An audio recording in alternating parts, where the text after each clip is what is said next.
Карантинот причина за зголемен број на пријавени случаи на семено насилство во земјава. Невладината ЕХО, која 18 години работи на оваа проблематика, има регистрирано само 87 случаи во Штипскиот регион. Но оваа бројка расте и во првата половина од оваа година. Сметаат дека девојките и помладите жени се похрабри и одлучуваат да го пријават насилството во своите домови, за разлика од повозрасните, кои се уште сетивки.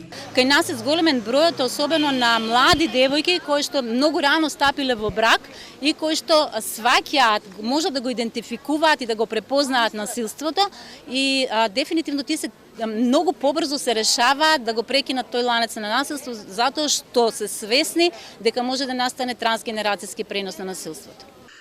Новиот закон за семено насилство е казнив за сторителите не само врз жените, семејството, туку и доколку се случи на работното место, училиште или на јавен простор.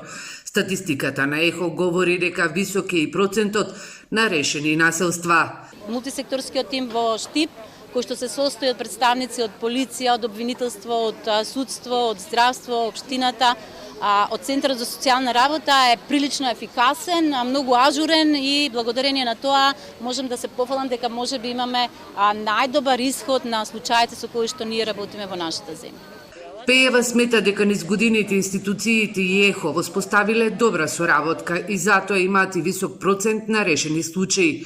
Жените, освен семено насилство, до нив пријавуваат и проблеми од социјалната заштита.